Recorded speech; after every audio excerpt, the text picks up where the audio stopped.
say you live in, I don't know, Indiana, and all of a sudden you and like maybe 3 of your friends and your principal, for some reason, all moved to Los Angeles together. I don't know why. Imagine if they made a show about this and it never explained why you were in Indiana for middle school and all of a sudden you're in Los Angeles for high school. Did they really make a show like that?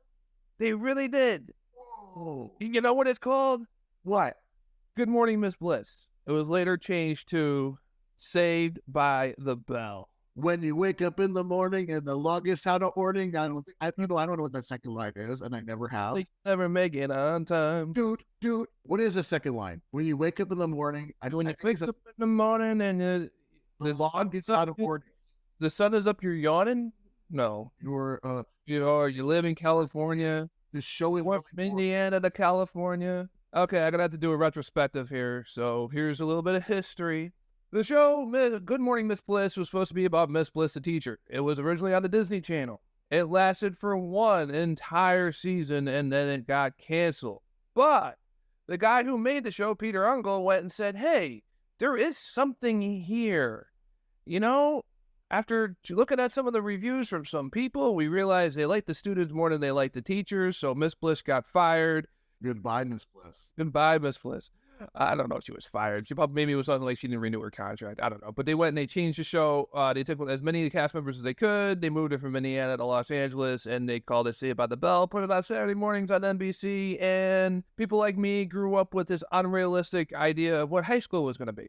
Let's really we need to put how much of influence and just the ultimate power that this show did, because if you look at what it was airing around cartoons, Saturday morning cartoons. Some of the kids don't know about this. Saturday morning used to be all about cartoons. It was a day that kids were guaranteed to had off for the day. They were probably going to wake up early because they've been waking up early for school all week, and they don't have church. So you're guaranteed that pretty much every kid's going to be at home.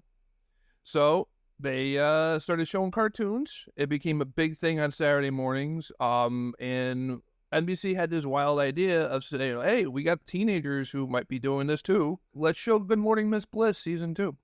Without it. Poor Miss Bliss. Yeah. That's what happens. She was, now Good Morning, Miss Bliss is not considered to be season 1 of Saved by the Bell, and like when you go for reruns or whatever, but she was pretty much the foil to Zach Morris. Oh, Zach Morris. What a piece of trash that guy is. You know, some YouTube channel should come up with an ongoing series where they break down all his evil schemes. Too late. Oh, somebody did that? Yeah. Do you really want to jump into Zach Morris's character right now, or because I don't think he was as bad as the Zach Morris is trash series makes him out to be. Zach Morris is trash. I started watching it when it started airing on YouTube. I think it's hilarious. It's the only thing on Funny or Die that I watch. That, and they have a very special episode, which is pretty much the same thing, but for non-Saved by the Bell stuff. They really paint him as an absolute scumbag. Okay, so I watched the episode where I'm so excited, and watched the episode where Jesse gets addicted to caffeine pills. Now, the story behind that, they wanted to make it harder than caffeine. They wanted to give her speed, and the network was like, you're on at 10 o'clock in the morning on Saturday. No. That's a hard no. We can't have, one of our main characters get addicted to an illegal street drug. So they made it caffeine, and it's one of the most iconic episodes of the program. Zach Morris is trash from Funny or Die made him look like the biggest scumbag on the planet. And after rewatching that episode, along with watching some episodes of Good Morning, Miss Bliss, because I thought, well, I'm going to start from the beginning. I'm going to sit here and the whole 2 days I have to prep for this show, I'm going to watch every single episode of Saved by the Bell. I didn't do that. So I watched the first 2 episodes of Good Morning, Miss Bliss. I watched the episode that episode with Jesse and the caffeine pills. And then I rewatched the Funny or Die episode of Zach Morris's trash. And I have to say, yes, they took a half an hour episode, turned it into 2 minutes, but man, did they hit all the points. They hit every single plot point perfectly. No. I don't think so. I think a little bit's embellished. Now, what you have to understand about Zach Morris is really to depict your average American kid growing up.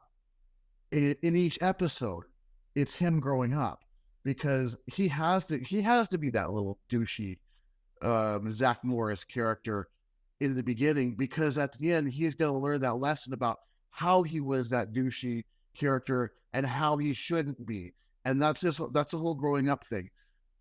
But the Funny or Die took it a little too far. They made an emphasis on Zach Morris wants to exploit his female friends for money. He never really brought up money in this, and I don't think that seemed like it would be one of the things he would be looking into, but not the only thing. Also, because the money wasn't explicitly said, all of a sudden he's an okay guy. Well, no, I'm just saying this, that the Zach defends his friend by pushing his friend. I mean, if I'm like, hey, you're on drugs, and you're like, no, I'm not, you're gonna believe yourself. That's that. Okay, that big moment, they did paint that worse than it was. Yeah, Because that actually was a good sign of Zach Morris. When I was watching the show as a kid, he was my favorite character. I used to love watching him try to do these scams because I knew at the end of the day, none of them were going to work. Yeah. Maybe like if you go in with that idea, like number one, it's a comedy show. Mm-hmm. And he is, he's the antagonist protagonist person. You don't know which way he's going to go, but you always know that like Jesse's always going to go for the right thing. And she's kind of like the moral center of the show. But the one episode where Jesse becomes the problem and then Zach becomes the one who brings her back. That is a good, interesting dynamic. Talking about it is Zach growing up is that, when we're young, we can only focus on ourselves. We see everything through our perspective.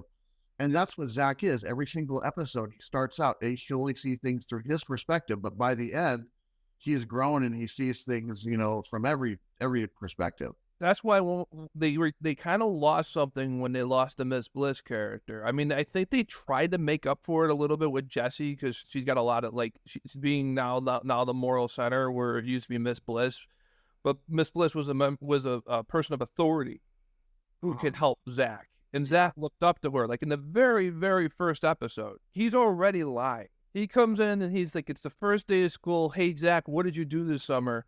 "Oh, I was in summer camp and I told some girl I was in 9th grade and I drive a car." Mm-hmm. Oh, no, he didn't bring up the drive a car until a portion into the episode. Okay, it's like experimental. After he ran into the girl who now goes to John F. Kennedy Middle School in Indiana, a mere months before a bunch of people said Indiana sucks, let's move to LA. You ever think about the fact that maybe that there's the escalators that go straight rather than up? You know what I'm talking about? The walkways. Yeah, there are a lot of airports. Walkway that went from the middle school all the way to Bayside High. It was an underground tunnel. It was yeah. It was made during the Cold War, which this was just after the Cold War, so nobody's using those tunnels now. So they just figured, hey, let's have Zach Morris and a few people that he chooses, which he chose like Screech, and he picked Lisa. The rest of his friends, I guess, who needs them? No, the schools were built in the 1400s. They just catapulted people over. Oh, he catapulted them over. You just see Zach Morris, Screech, Lisa, and Mr. Belding just flying across America. And all of a sudden, and then later episodes, when Jesse's his next door neighbor, and they grew up together. But he's from Indiana. Did Jessie did she go to John F. Kennedy Middle School too? But she just was never on the show. Was she Miss Bliss, and Miss Bliss went into a time machine? That's a good question. Because maybe it's like the Benjamin Buttons thing. So as the seasons go along, Jessie just gets younger and younger and younger. And then she ends up in that movie she was in. I gotta admit though, I never liked Jessie. I always wanted her to get as little time on as possible. Now her character, I'm getting myself from the internet, but this sounds realistic. she tried out for Kelly Kapowski, the actress, and they liked her, but not for the Kelly Kapowski part. So they actually wrote Jessie in as a new character just for her. Gotcha. So that's probably why in the first season, Zach and Slater are fighting over Kelly, and then eventually Slater just goes out with Jessie, and Zach gets like the greatest prize of them all, Kelly Kapowski. You know, it's like, you know, growing up, he's like, man, I don't know a single girl that looks at that. Why is this show not real? No, I'm gonna jump in for a second because I gotta mention we're talking about Zach being trash. Let's talk about Slater being trash. Yeah, he's a character that was well-rounded in a way that sometimes he was a good guy, and then sometimes, yeah, he was like right there with Zach. Or the one time, I think he was the bad guy in one of them, wasn't he? I don't remember. I'm sure he was, but I mean, he's just up there with Zach's level, like the majority of the time. Is it with that one episode where Zach wanted him to move? Zach wanted his best friend to move to Hawaii because his best friend was making moves on Kelly Kapowski. It's kind of nice of him, actually, because, you know, he's concerned about his friend and wants his friend to have a really nice place under the sun where he can relax. And see, I never looked at it that way. You know, I mean, what's better, Los Angeles or Hawaii? Exactly. I've been to both, and I think Florida's nicer. You say, okay, you can either stay here with Jessie or go to another state where you can relax on the beach, drinking fruity drinks, and watching women shake their butts in hula skirts. And literally know that in a mere 3 or 4 years, he would have saw them anyways, because that's where, didn't Zach and Kelly get married in Hawaii, or did they get married in Las Vegas? I don't remember. I think I thought the senior trip was to Hawaii or something like that. Oh, that's what it was, a senior trip. I remember they went to Hawaii at some point. Yeah. That's how big this show was. People don't understand how big this show was. Okay. And we have to point out that how long has it been since you've really watched the show? I haven't seen the show in probably 20 years, right? Other than like this week, just to prep for today. I haven't watched it in 20 years. I mean, I look at this and I look at something like Saved by the Bell, and this is probably what really paved the way for things like the teen soap operas like Beverly Hills 90210. Or Tiffany Amber Thiessen ended up jumping to after Saved by the Bell ended. Yeah. So even they have a connection, you know, it's like, yeah, where she got the short hair and played Valerie. Okay, stop. Oh, that's all right. Anyways, back to the point. Let's go over the lineage of the whole run of what this show, what it led to. First of all, it came from Good Morning Miss Bliss and became Saved by the Bell. They graduated. It became Saved by the Bell college years. That didn't last. It lasted for one season. Yeah, it lasted for one season. I think people were done with it at that point. Now, when they did the college years, they took like Slater, Zach, Preach. I think Kelly was in it too. And then the rest of it were all new cast members, right? Yeah. I don't think Lisa and Jessie decided they'd go to real colleges. Jessie got into Stanford from taking all those caffeine pills. That's right. See? Drugs do work. They work really well, which is the problem. Don't do drugs. Jessie went in, because she went to Stanford, and then Lisa went to some fashion academy, if I remember correctly. It was really a bad move because the whole Lisa Screech thing was, it was going through the whole series. It's always interesting when they got to replace them with like similar characters. Mm-hmm. So I don't even remember who they replaced him with, but I know there was one girl that was like a hippie dippy girl, and she was supposed to be like the Jessie and Lisa together type of character. And you're like, well, we got to keep the dynamic going. And like, who's Screech gonna like that? Who cares? Who cares? I don't think Kelly was in the college years at the beginning. I think she wasn't. She didn't get at it until halfway through the season, and at that point, Zach was looking at another person. Yeah. Well, Zach, of course, was looking at somebody else. He's he's like Captain Kirk. He's like, oh, you got green skin? Yeah, well, let's go. No, actually, he had high standards, and he was a schemer, very, very bad schemer. So they did the college years, and then at the same time they were doing the college years, they rebooted the show with a whole new cast. They called it The New Class. The first season of The New Class did so well. It was such a blockbuster hit, Mike. They fired the entire cast and recast the entire show with new characters. They did? Pretty much. I think like Mr. Belding survived, They brought back Screech, and they might have kept one or two of the cast members from the first season. I don't know. I didn't watch it. Uh-huh. It was one of those shows like I checked on it once in a while just to see how it was doing, to see if I found it funny at all. But that first season, they literally tried to recreate every single character with a different actor. There was a guy, Scott something or other. He was the new Zach. They had Weasel, who was the new Screech. You know, they had the jock guy. His guy this time, his name was Tom. And then Tom's girlfriend was the new Kelly. And, you know, it was literally like cut and paste. Like, okay, we're going to, cut, paste, do a little changing in Photoshop. Okay, it's a new photo. Actually, but they also kept the same theme song. Yeah, they kept the same theme song. That They still went to the max. They went and kept the same sets. Did you watch the unauthorized story, behind the scenes story, the Saved by the Bell? I didn't watch it, but I heard that a whole bunch of cast has come out and said that none of it's not true. There's got to be parts of it that are true. The whole thing with like Lark Voorhees, who played Lisa, and like Mark Paul Gosselaar, who was Zach, having a relationship. Totally plausible to me. Whether or not it's true or not, it was still kind of cool to watch. I wish they would do an official one for this show that should not be as popular or as remembered as it is today, but it is. The one season, it was the final season. They did 13 episodes, and then the network ordered 13 more. They couldn't lock in Elizabeth Berkley and Tiffany Amber Thiessen in for those 13 extra episodes. So they brought in Tori. Oh, I remember Tori. Oh my gosh, a biker girl. Yeah, so they bring in Tori. Don't explain who she is. Don't explain why she's there. Don't explain why two people who were in every other episode up until then are no longer around.